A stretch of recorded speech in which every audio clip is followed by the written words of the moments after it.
Hey, everybody, and welcome to another episode of the Disney Resorts Podcast. My name is Kenny Hayes, and I am joined alongside, as always, by Walt Ramirez. Hey, everybody. Hey, Ken. How you doing tonight? I have to correct myself, Walt. I messed up the intro. It's the one and only Walt Ramirez. That's all right. I'll let you slide this time.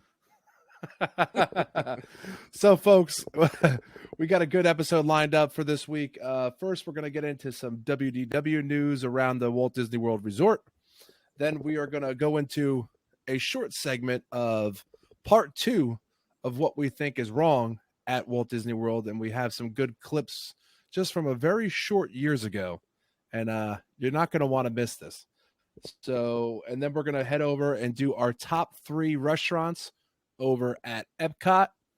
And before we wrap up in this episode, we are going to go over our top 5 nighttime atmospheres at Walt Disney World. So, Walt, some of the news coming out of WDW over the past week, and a lot of people have been upset, and I'll bring it up on the screen right now for all of us over on YouTube.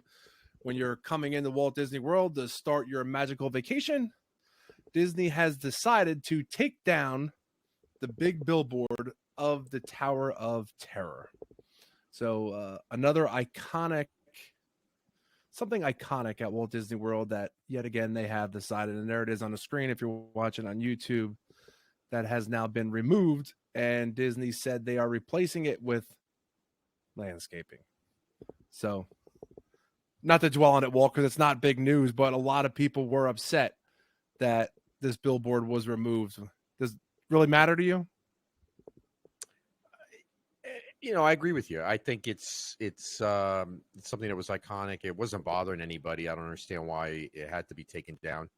I understand that the mechanical part of the sign wasn't working, so it used to move back and forth, and then it stopped. I guess. I guess that was not in the budget to fix that. Whatever part needed to be fixed, but.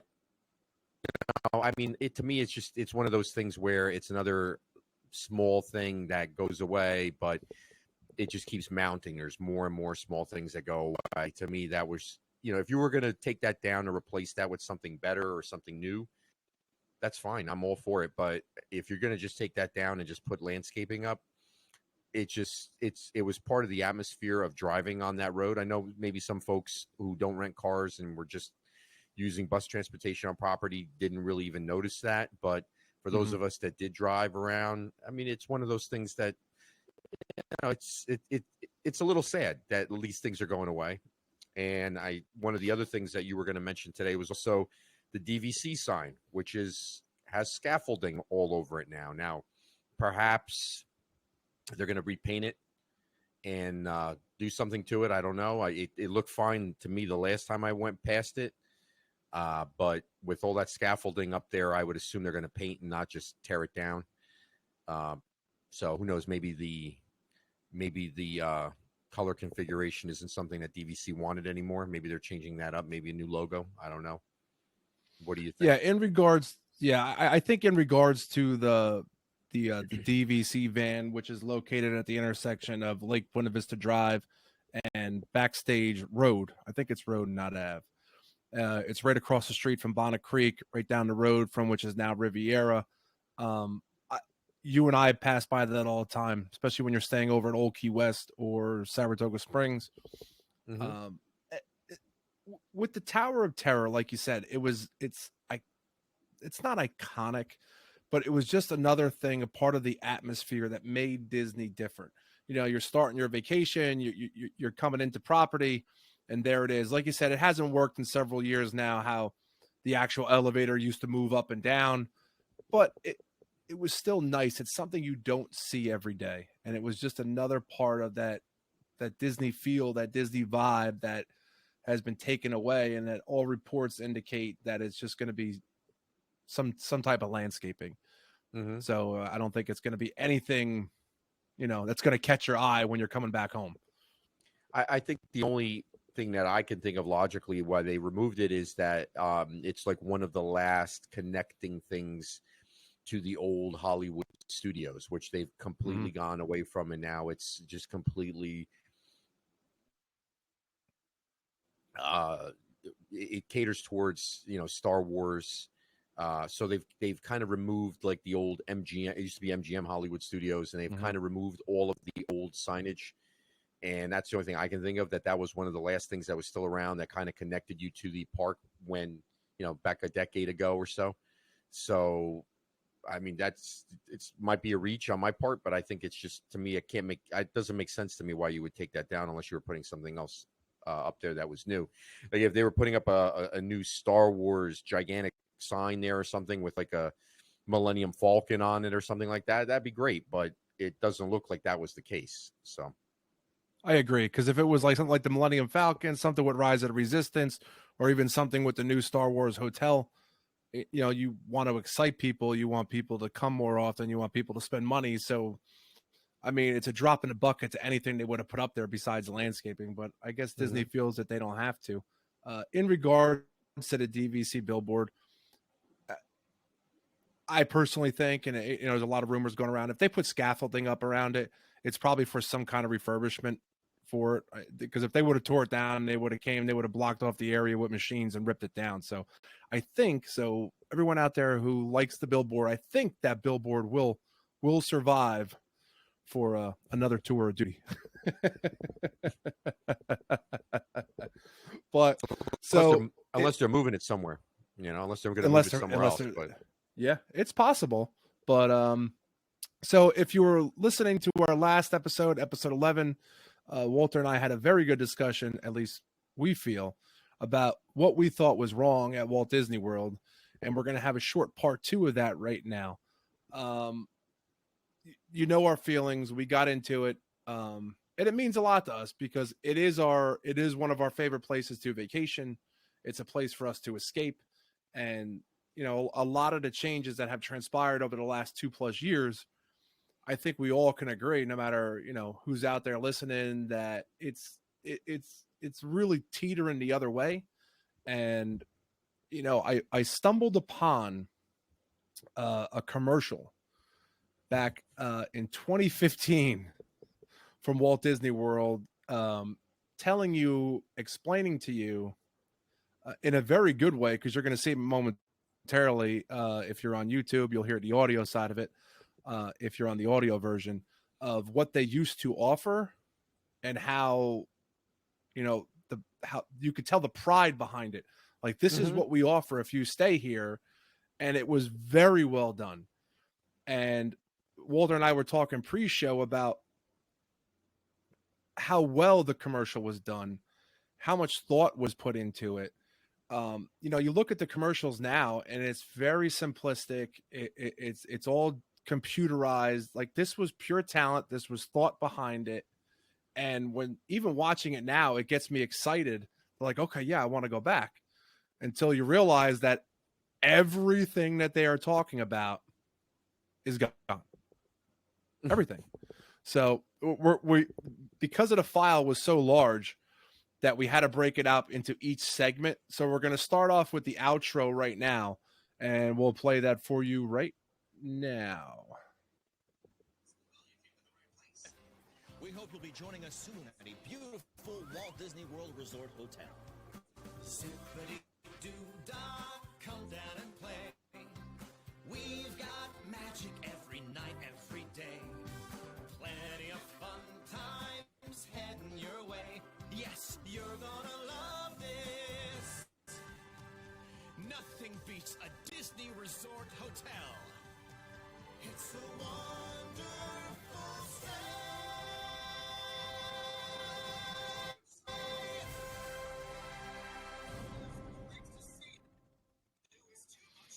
Okay, so if you're following along, I actually played the outro of the video. So that's the actual ending of the commercial right now. So let me, I'm going to play the intro of that commercial. So I apologize out there, everybody. It's been a long day. Let me try this again.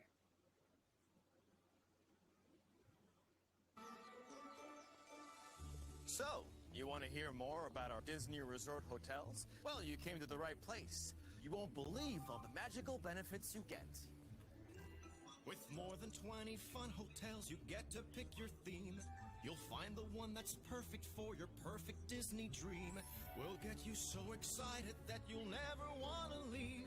The list of things to see and do is too much to believe. It's true. When you're staying at a Disney Resort hotel, the fun never ends. There are water sports, all kinds and sorts that fill the 7 seas. Restaurants for bon vivants, such fine amenities. Since your resort hotel can be so near a Disney park, you could play all day with Mickey and see fireworks at dark. You want to spend even more time in a Disney theme park? Well, listen to this. Stay right here with us and then you'll get some magic powers. Extra time inside the parks, we call it extra magic hours. These extra magic hours happen every single day. It's all complimentary, an extra thank you for your stay. Well, God, I so gotta. sad. It is so sad. So that's only part one of that commercial. But it like you said, well, it's so sad because there was like so much pride at that time in Disney that they were like, we're offering this every night if you stay at a Walt Disney World Resort. And, you know, we thank you for staying here. And this is what we offer you. Not because you stayed at Beach Club and paid $600 a night. Whether you, at that point, you could be picking up $79 to $99 a night over at Pop Century and all that over there. You were getting a good deal. And they were giving you something for it. Don't you agree? Mm-hmm. Yeah. And you know what? I just watching that just now again, I just realized back then you watched that video and you went, so what? So what? I'm supposed to get all these things. And now you realize, wow, these things are all gone and we're paying more for less. And we took all of that stuff for granted. That we thought, so absolutely. what? I mean, this is a hokey commercial. And now you watch this commercial and you're like, wow, I mean, it was well done. And all of those things that were perks that we thought we took for granted that were perks are now all gone. Yep. So here's segment. It boggles the mind. So it only gets better. So here is segment 2 of that commercial. And this is in regarding to the Magic Bands. Check this out. It's called a Magic Band. Another cool perk you get when you stay in a Disney Resort hotel. We'll give you each a magic band. Wear it on your favorite hand. Amping up the fun when you're on the run. Your magic band will get it done. Just pick the color best for you. Orange, yellow, green, and blue. You can open up your door. Use it at a store. You think that's cool. Just wait, there's more. So, and not too long ago, you used to be able to pick out your magic band color complimentary and get it. And now, just like everything else, that's gone too. But it gets much better. You know, I mean, technically the Magic Band is still in existence, but like you said, it's yes, that perk is gone. The freebie's gone. The freebie's gone. Yep. And do you remember with the Magic Bands? I remember back in, it was probably around 2015, 2016. Remember how nice the box was? Like you got it, you know, like a month and a half before your vacation. And I remember when they were advertising the Incredibles, and it was a great looking box, you know, and I still have one of them. And now when you get your Magic it's almost Band, like a watch box that you would buy a watch, you know, at the store, and it would come in a nice box. I mean, I'm sure they spent a lot of money on it. It was expensive to ship to everybody. But yeah, initially, I still have a couple of those Incredibles boxes actually. And even pre the pandemic, right at the end there. I mean, now when you get your box, if you do order a Magic Band or Magic Bands for your family group, whoever you're going with, it's literally in this white dingy cardboard box. There's no graphics on it until you open it up. And then when you open it up and there's just, you know, one small graphic on it and you just literally pull it out. It's like you said. I'm surprised they don't send it to you in like an Amazon bag. Listen, we said a couple things on this show already, and it's transpired. So let's not say that. But yeah, there just seemed to be a lot more effort and thought put into what they gave you, and you just felt more valued as a customer than you do now. So the last couple segments get better. So this is going to be their edition of Fast Pass Plus. So here we go. That's right. You can even use your magic band at our Fast Pass Plus locations. What's Fast Pass Plus, you ask? Come on, I'll show you. You've got so much to do. You need the perfect perk for you. To cut down your weight, make a Fast Pass date. We'll help you get on through. It makes your stay a treat. Reserve that meet and greet. Come on, get it now. Make your trip a wow, it's sweet. And you know what else is sweet? As a guest of a Disney Resort hotel, you get first access to Fast Pass Plus service up to 60 full days before you check in. You know what I find funny with that, Walt, is that, you know, they start off with, you got so much to do. And it's like, now, you know, they wanted to make your life easier. Book your Fast Pass 60 days out. You got your 3 Fast Passes per day, and you didn't have to think about it. That's literally what they were saying in the advertisement. And now, like you said, what does everybody do in Disney World? You're up at 6:30 in the morning to make sure you're on Genie Plus or getting your lightning lanes at 7 a.m. And all day long, your head is literally buried in a phone looking at wait times. Is there lightning lanes available?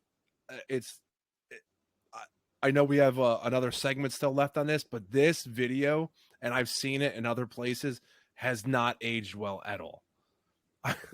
It's bad. It's actually still relevant today, that segment that we just played, because when he asks, what is Fast Pass Plus, you ask, that's correct. What is it? Because it's gone. So, yeah, I mean, that's still relevant today because now no one knows what it is anymore. That has gone away. No. And Nope. like you said, to have the ability to schedule your Fast Passes 60 days in advance was, I guess you could say, quote unquote, a perk. And now that's gone. So, I mean, to me, that's probably one of the worst things that they've done, that they've taken away. I understand the whole Genie Plus thing that we've talked about this before, and you had a great idea when you said that you should just charge me the whatever amount of money you need to charge me for the 3 Fast Passes that I'm getting, so I know what I'm riding, instead of having me, like you said, every day be a prisoner to my phone. So, you know, if there's one way that they can improve this, that's one way they can improve it. I know people aren't going to be thrilled with having to pay extra for the process that was free at one point, and I agree, but I would rather get dinged on the making that payment and knowing that my experience will at least relatively resemble what it was in the past. And, you know, now it's not the case. Well, when you think about it, Walt, when you booked your 60-day window for your Fast Passes and you already had your dining reservations done, by the time you actually got to Disney World, everything was basically taken care of already for you. If you didn't rent a car, the transportation was taken care of for you. Your Fast Passes were taken care of for you. Your dining reservations, well, that hasn't changed. That was taken care of. So you literally, I mean, most people had, you know, Excel spreadsheets. When we first started going and we were park hopping and doing 3-4 parks a day, we lived on spreadsheets because you knew what park you were going to, where my 3 Fast Passes were, what park I was going to after, where I was having a lunch reservation, where I was having a dinner reservation, maybe even a breakfast reservation. So people think we're nuts because we've had to do spreadsheets before because of our days, but it was fun. The buildup of a Disney vacation was fun. And I don't think most people even thought about this. That 60-day window was actually fun because, you know, you were getting up and you were booking your favorite rides and you were hoping to get it. And sometimes you were upset because you couldn't get that ride. But most times I know I did, you know, our family did, but it was the whole point of, and people who are not Disney fans, they don't understand it, but everyone listening, I think, does, is that part of the Disney vacation starts months in advance. The whole preparation of knowing you're going there and and where you're going to eat breakfast, lunch, and dinner, and the rides and the park hopping and being able to go wherever you wanted to go was part of it. So that's where, like you said, like a lot of us, probably all of us, took this for granted, saying, hey, they'll never get rid of it. And it took what happened over the past 2.5 years for it to happen, because I truly believe if this didn't happen, there's no way they could have justified what they're doing now and what is being taken away and what has already begun. Actually, correct me. I'm sorry. And what has already been taken away. So the last one here, the last clip we're going to show now, this one probably hurts the most for most of the Disney fans, because unlike, Walter and I, who choose to rent a car and have our freedom and not self-infliction on Disney transportation. But for all yous out there who loved it, here is the final clip of that commercial. Here we go. Orlando Airport, then you get to experience Disney's Magical Express service. We can pick you up with our airport bus, drop your bags and you at your doorstep.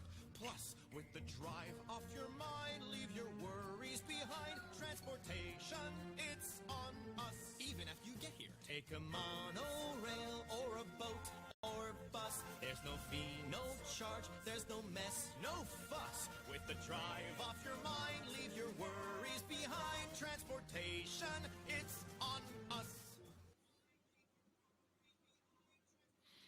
So that I'm going to say, for probably 90+% of the Disney population, the Magical Express probably hurts the most.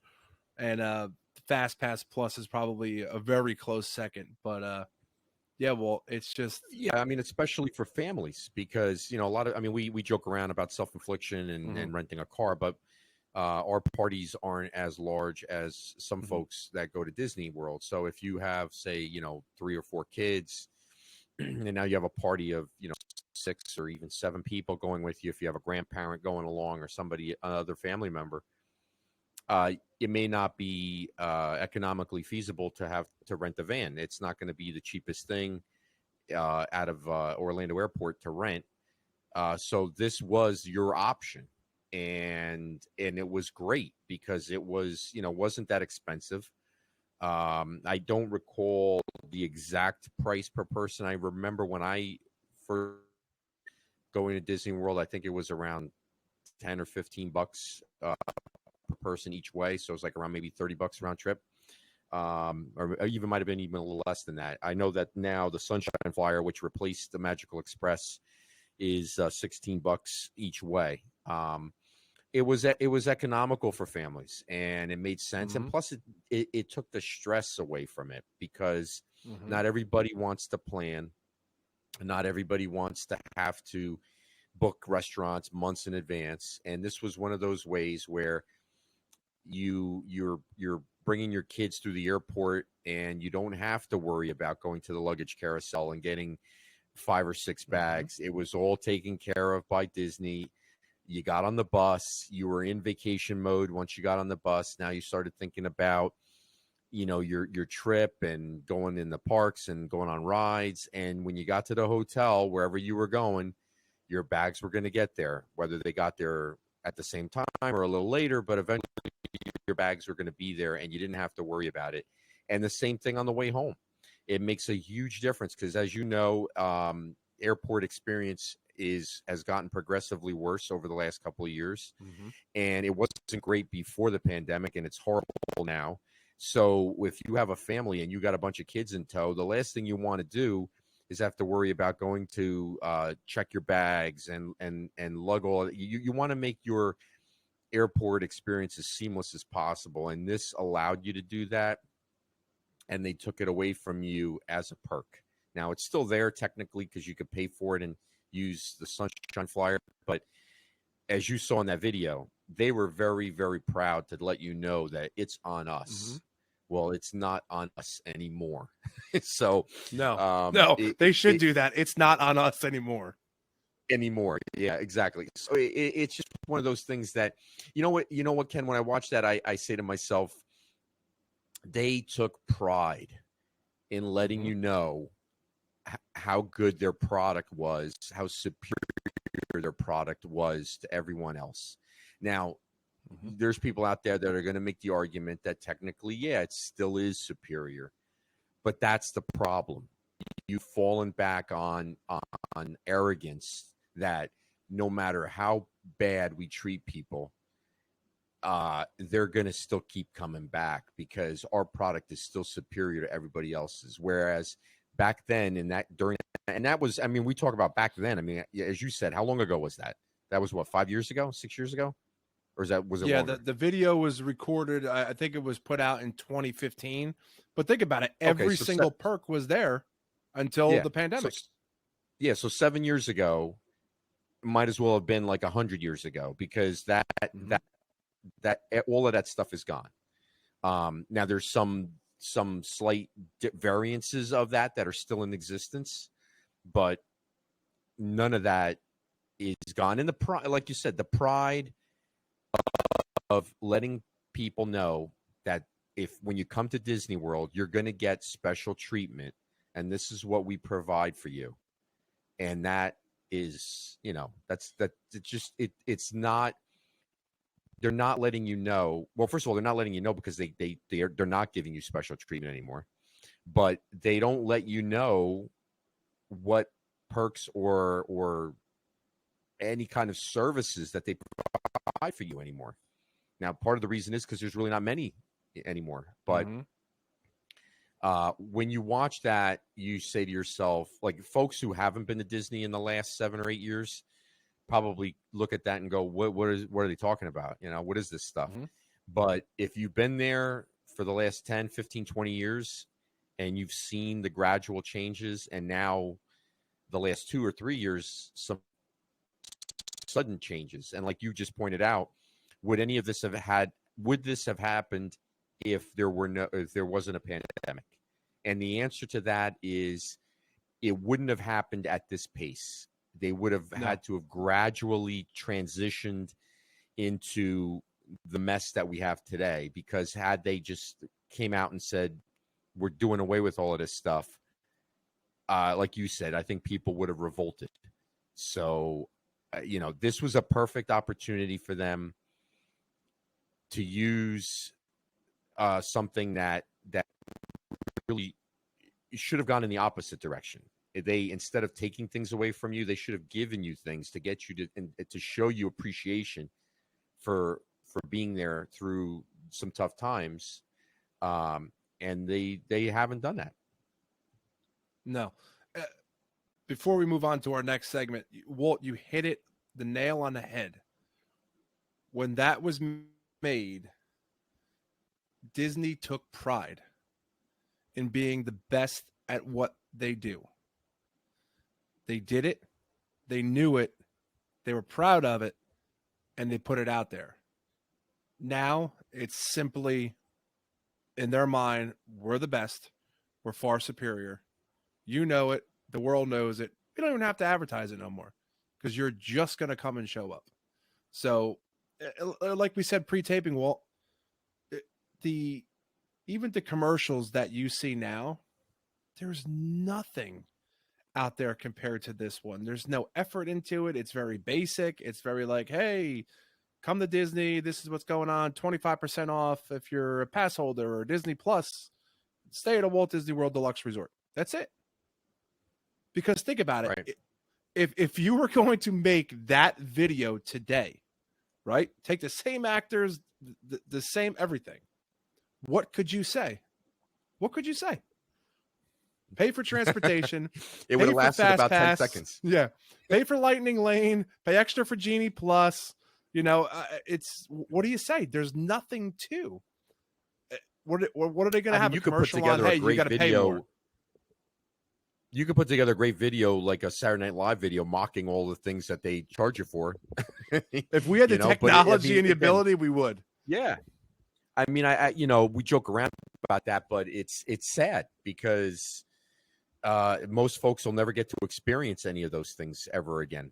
No. And I know this is kind of slightly off the topic, but it goes to the pride issue of it, is that even over my shoulder here, it just reminded me, I was looking at the 50 logo, And I've seen plenty of articles about how people think that the 50th anniversary has kind of fallen short a little bit in terms of their merchandise and their overall advertising of it. And if you think about it, really, I mean, do you ever see commercials on TV about it? It's very rare. I know it's been going on for a while now, but still, like you said, the pride's not there. It's almost like it's like a passing thought, like, oh, by the way, yeah, we're 50 years old. You big yawn.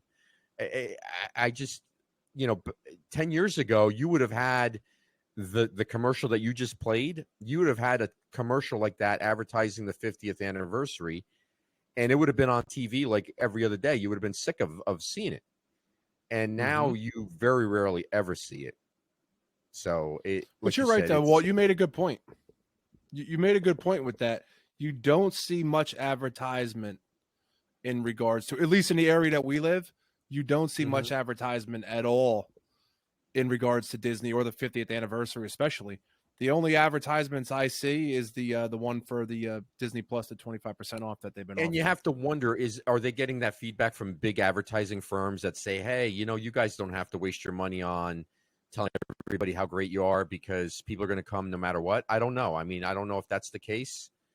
But to me, I just think they're getting bad feedback from that. I think you don't ever lose sight of the fact of your product and how the importance of that. It's a brand. Don't lose sight of the brand and what the brand represents. And I just think that they've kind of lost a little bit of focus on that, So moving on to another segment, and well, unless you have anything else you want to discuss before we move on. Okay. I've ranted long enough on that. But like we said last time, if you feel differently, over our last two segments of what we think's wrong and changed at Walt Disney World, let us know in the comments below over on YouTube. Send us some messages over on Instagram or our Facebook page. We'd love to know. We'd love to have a discussion because we really do. We really do care. But this is how Walter and I feel, and I think the majority of us Disney fans feel. So on to a topic that you and I both like is food. We're going to discuss our top 3 restaurants over at EPCOT, and I'm going to turn it over to Walt. You go first. So, as we've discussed in previous episodes, my number one restaurant at EPCOT is Le Cellier at Canada, at the Canadian Pavilion. My number 2 is the San Angel Inn at Mexico. And my number 3 is Teppanyaki at Japan. My rating on that is based on just overall experience, food quality, the value of the meal, of what you pay for and what you get. To me, those are my top 3. Now, just as a little bit of background, I have eaten at pretty much all of the EPCOT restaurants with the exception of Morocco and Germany. Just because my wife doesn't like German food and Morocco doesn't have a huge menu that appeals to me, so I haven't. But eventually, I'd like to get over there and try something. Further down on my list, I did have Via Napoli and Tutto Italia at Italy, and Chefs de France and Rose and Crown bringing up the rear. Chefs de France, I've had good meals there, but I don't really care for the atmosphere in the restaurant. The tables are just too tight, and it's just very loud in there. Rose and Crown, limited menu, and part of the reason for sitting there was to watch the fireworks at the end of the night, and that went away. Now there's an upcharge for that. So shocking, by the way, that's the case. Yeah, to me, St. Angel Inn is one of my favorites. It's not going to knock off Le Cellier because I still love that filet at Le Cellier, but it is a close second just for overall atmosphere. Again, it's all about I guess the lighting in there, because the tables are still pretty packed in there, but it's a completely different atmosphere. I guess people are a little bit quieter when the lights are turned down. But it's just a different atmosphere in there, and it's very romantic. You've got the pyramid there. It's a nice restaurant to have dinner at. Grand Fiesta Tour. Yeah. So I mean, it's those are my. I mean, I obviously gave you 5, but my top 3 is Le Cellier, St. Angel Inn, and Tepaneto. And what are your 3? Okay, so my top 3 are the only 3 I have eaten at EPCOT. So all the listeners out there, don't judge me. We won't restaurant shame you. Yes, please don't restaurant shame me. Italy is definitely next on my list. I did have a reservation in the past at Chefs de France, but we had to cancel that, so that would have been on the list. But my top 3 are Le Cellier is number 1. You and I are both in agreement there. I said it. I'm not going to dwell on it like in our last episode. Le Cellier is my favorite place to eat on property. It is the best filet that I've had anywhere. Anywhere. I mean, like you said, I don't know how Disney buying their steaks and their fillets, how they're not, especially at your top dining. But Le Cellier, if you have not tried it, Walter and I strongly advise that on your next trip you go there and get the filet. Number 2 is going to be the Rose and Crown. Walter and I have gone there several times years ago, and that was still back when you were able to get a dining reservation outside, like Walt said, and watch Illuminations. So I will always remember that. Illuminations was one of my favorite shows. Sitting outside and having dinner while it was going on was cool. It was awesome. The bar atmosphere is really good there as well, and in the future we have some good stories to tell about that. But my 3rd is, and I think it would make my list even if it was my, like right now, like I said, I've only been to 3, but last year my family, because they love hibachi and I do not, talked me into trying something different, and we went to, correct me if I pronounce it wrong, Walt, is it Tepaneto? Tepaneto. Is that how you say it? Tepaneto. I'm sorry. So we made a reservation for there, and I'm going to say I really enjoyed it. I mean, don't get me wrong. They do a great show, but I really enjoyed it, and I was shocked when I left there because I've had hibachi back at home, and we have some really good hibachi in our area. And it's funny because I almost feel like a kid because they liked it. My daughter and my wife enjoyed it, but they much prefer the hibachi in our area where we live in New Jersey. And I was the opposite. So I was like, well, yeah, it's okay at home, but I thought it was very good there.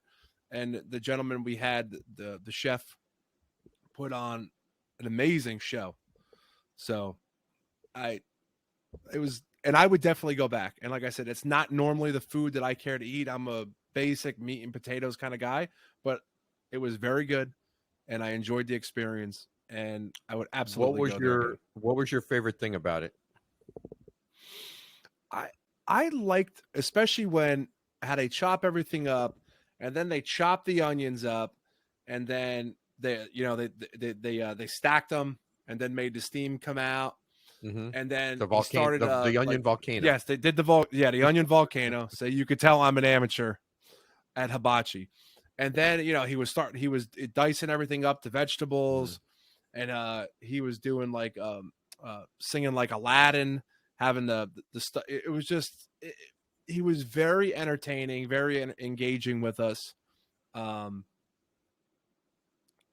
I can't say enough. I would go back, and for me to say that, for someone who does not particularly move towards that type of food, says a lot. Now, and my family would definitely back that up. What did you order? I just got the steak, and I believe it's with they cook it like with the soy sauce and all that. Hmm. And at first, I was like, "Can you cook it on the side?" I'm a little shaky on the soy sauce because I did go there hungry, and he did. He was very accommodating. The service was excellent there, and then he was pushing me towards, let me flavor it up, and I finally bit the bullet, and he did his thing, and it was very good. I was pleasantly surprised. How did you feel about the portion size? Because I really like the portion size at that restaurant. I agree.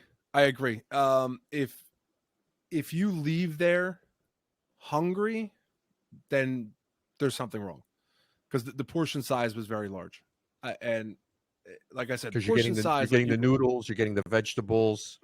Yep, Yep. everything was good, and like I was very hesitant on going there, Walt, but I says, you know what, I'm here. If it's bad, it's going to be bad. I'll grab something on the way out. I'll grab something at the resort. I was staying over at Boardwalk, and it wasn't.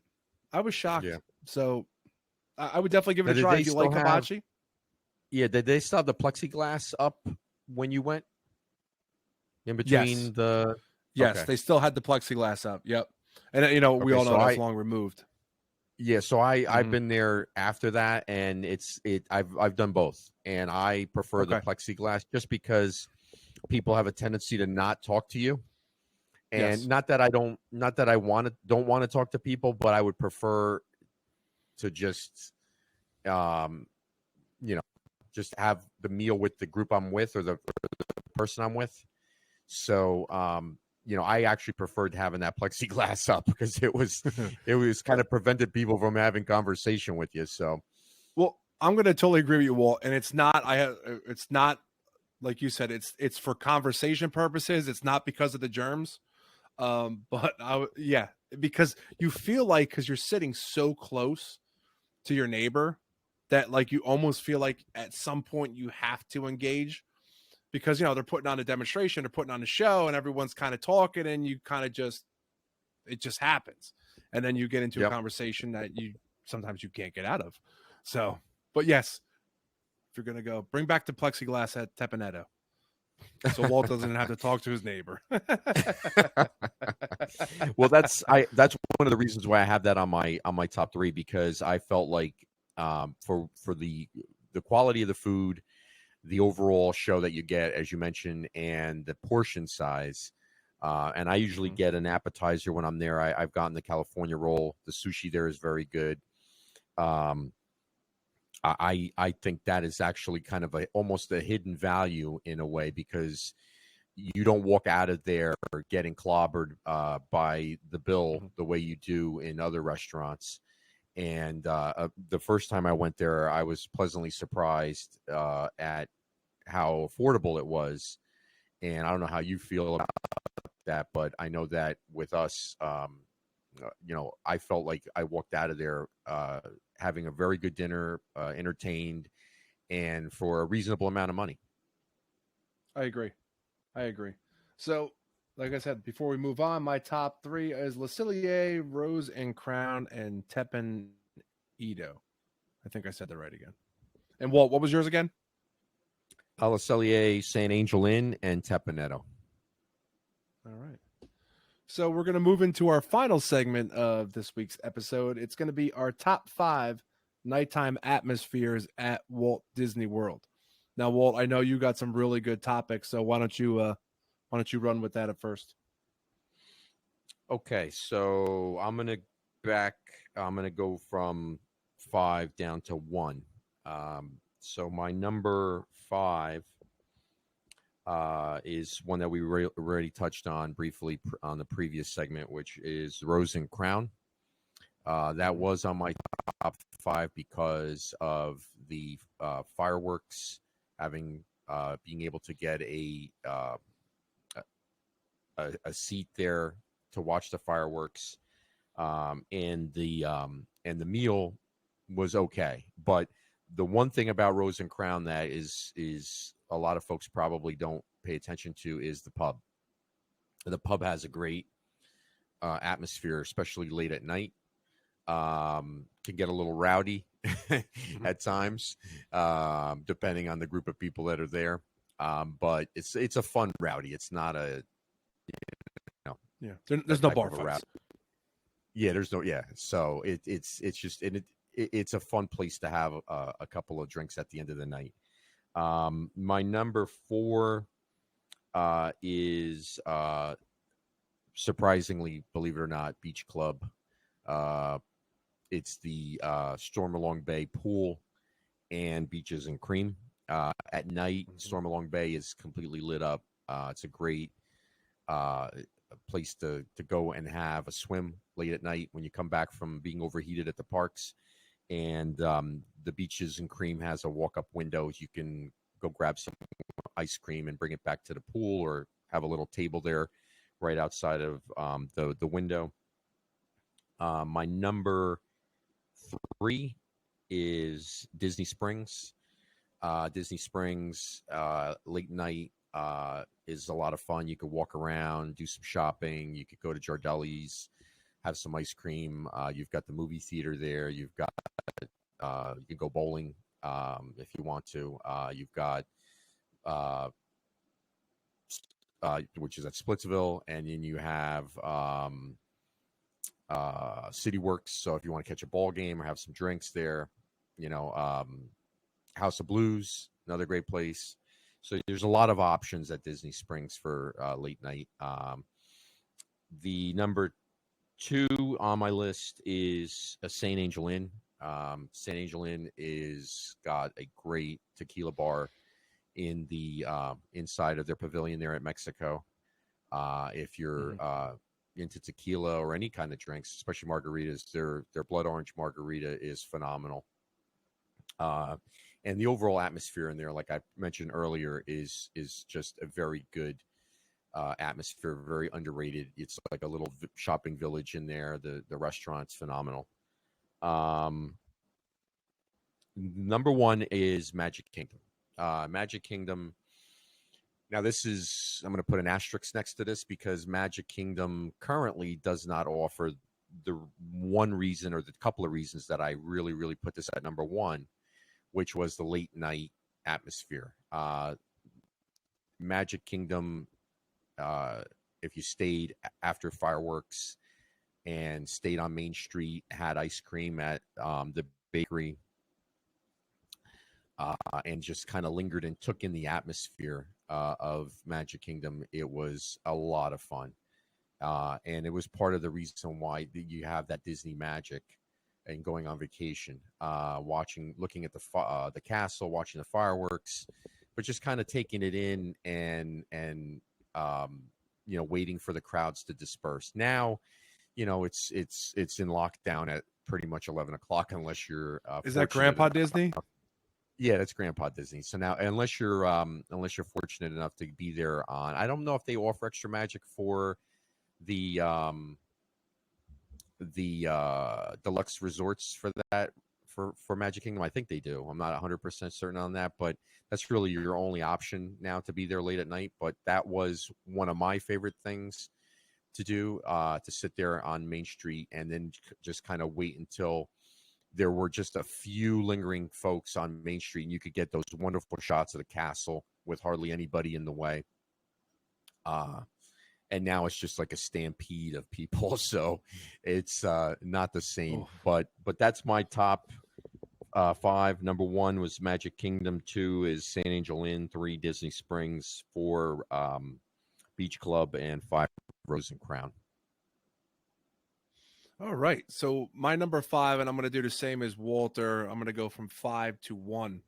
Mine is a lot more relaxing.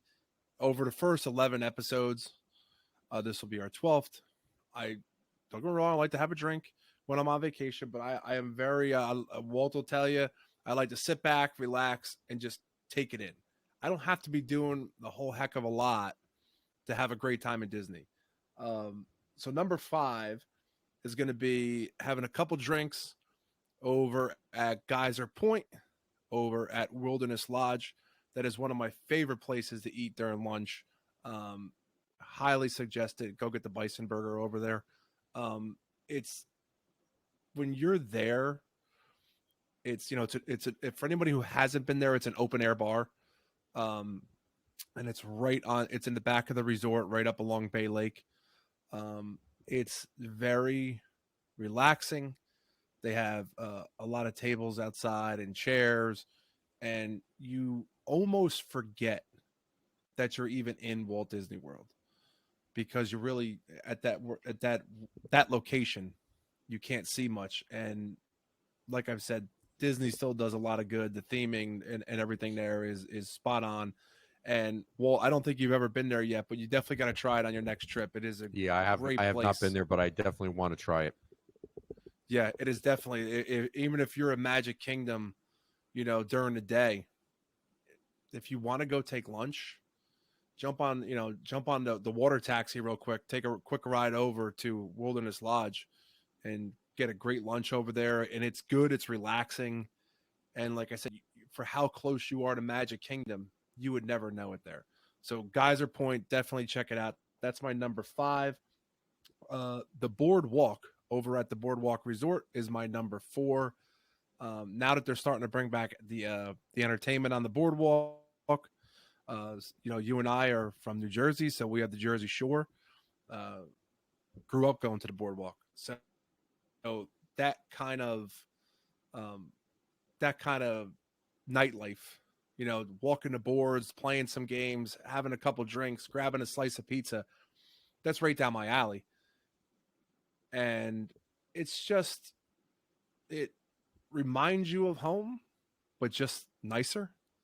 So, but yeah, definitely Boardwalk, definitely try it out one night. You know, just even if you're at Epcot, take a walk around, soak it up if you never stayed there before, because after that, you know, either going around beach and yacht or going over to the boardwalk, you're definitely going to want to stay there in the future. And there's a lot of good nightlife over there.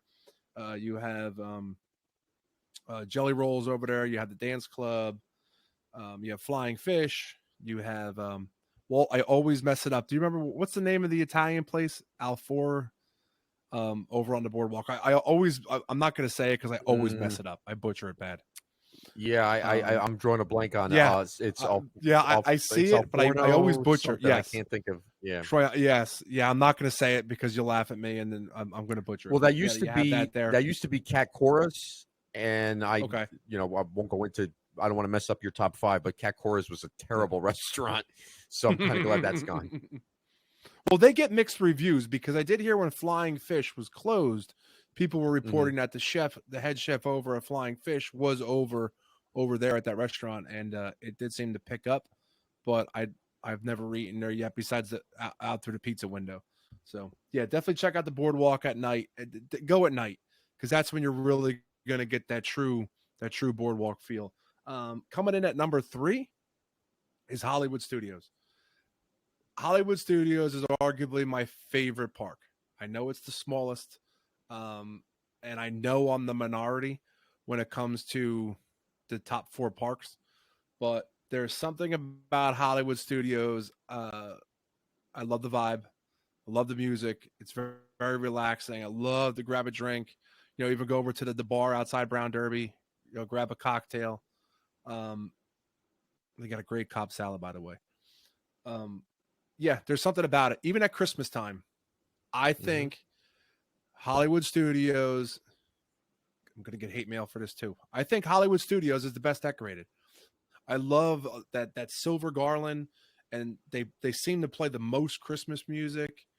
So yeah, Hollywood Studios is my top 3. And especially if you're there at Christmas time, go check it out because I think they do a wonderful job decorating over there. Coming in at number 2, it was on Walter's list as well, Disney Springs. But my favorite part of Disney Springs is the only original left, which is the marketplace. Don't get me wrong. The other areas there, they did a wonderful job redoing it. And there's a lot of places to go, like Wine Bar George. You know, you got the Blues. You got the Splitsville. I know, Walt, you're a fan of Splitsville. But there's something about the marketplace, the music, the laid-back atmosphere. It just has that Disney vibe And that's where we tend to gravitate to, because especially if we stay at Saratoga, we walk over the bridge and get right in. It just, hit World of Disney. We hit the Christmas shop, grab a drink over at a Dockside Margarita, which we'll get into in the future. I was a little disappointed on my last trip. Yeah, so Marketplace, Disney Springs, especially at night. I love things at night. I think everything lit up at night just gives it just that little bit of a nicer touch. So, and then coming in at number 1, which was yours, is Magic Kingdom. I know, in past episodes I've said, Magic Kingdom is difficult, is not difficult, but it's a little bit of a trek to get in, and it's a little bit of a trek to get out, especially if you're there at close. But like you said, Walt, whether you're grabbing an ice cream, or I like to get before they close is those little vendors. They have the I think it's the honey roasted, the almonds. Oh my God. Yeah. I'll post a picture up on our Instagram. Those almonds are to die for. So you either, you grab an ice cream at the ice cream parlor on Main Street, or I would get the almonds. And like you said, you just hang out. And they also do, if you stay really late, like now it's Grandpa Disney, so they're kicking you out before, but they usually do that good night kiss. And, they have the little bit of a light show on the castle. And then they say, thank you for coming and have a safe trip home. That kind of seals the deal.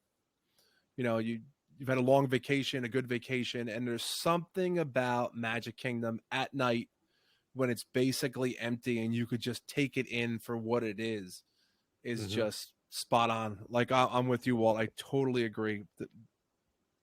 I don't know how Magic Kingdom can't be somebody's number 1. So those are my top 5. So I'll reiterate one more time. Number 5, Geyser Point over at Wilderness Lodge, located on Bay Lake. Number 4 is the Boardwalk at the Boardwalk Resort. Number 3 is Hollywood Studios. Number 2 is Disney Springs, the Marketplace. And number 1, Magic Kingdom.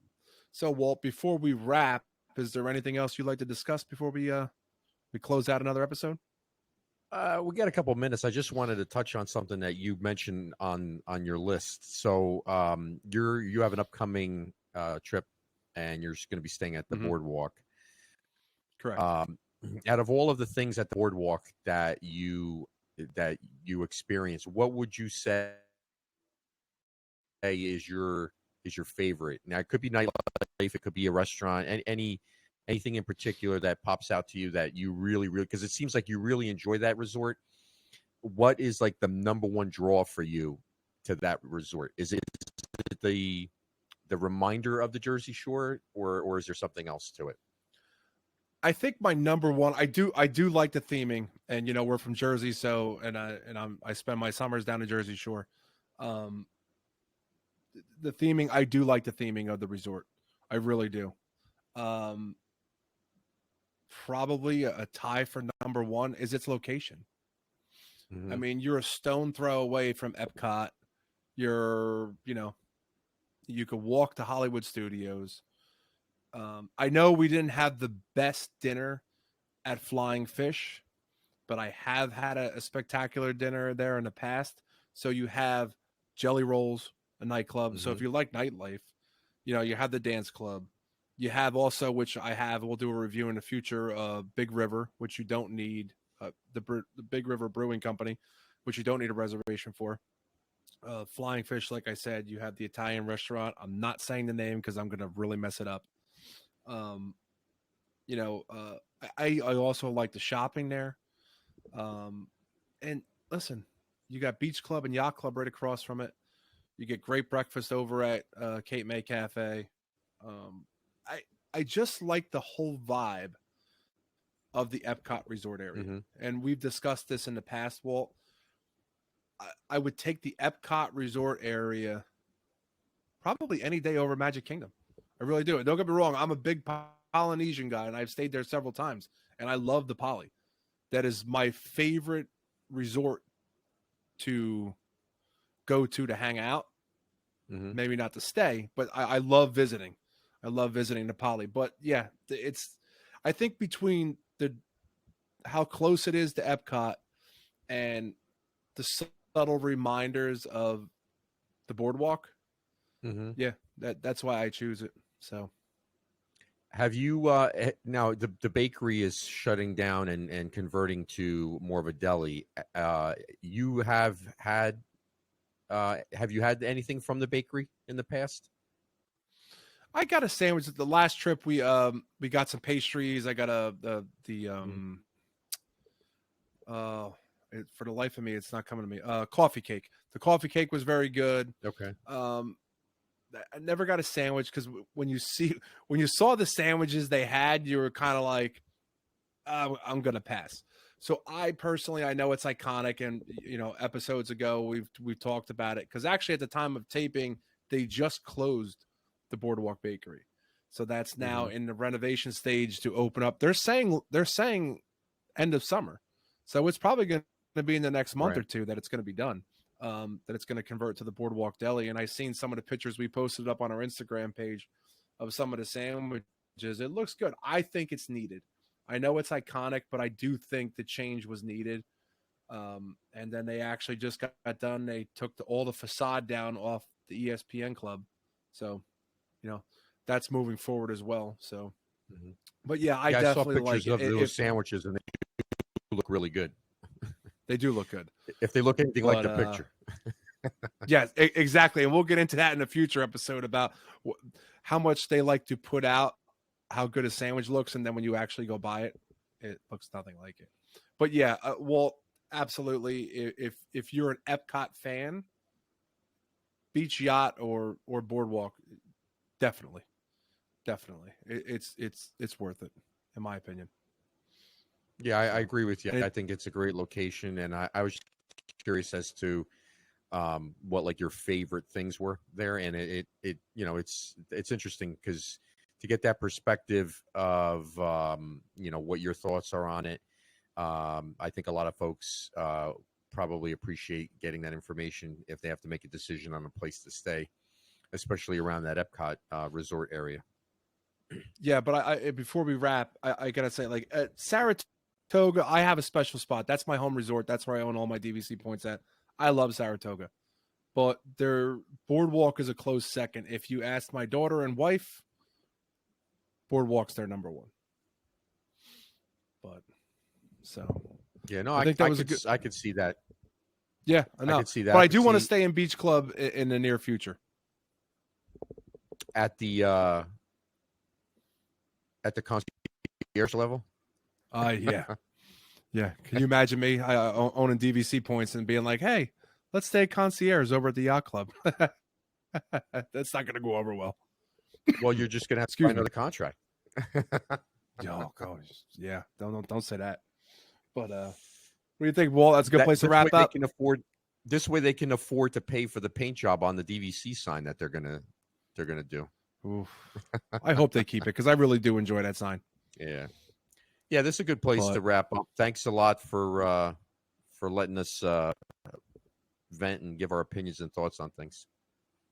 Yeah, we really appreciate it, and the downloads have been climbing very steadily. And Walter and I can't thank you enough for all the support. And you have friends and family out there. Make sure you share it with them, and come hang with us for an hour and try to escape reality. And we hear the good and bad about Walt Disney World.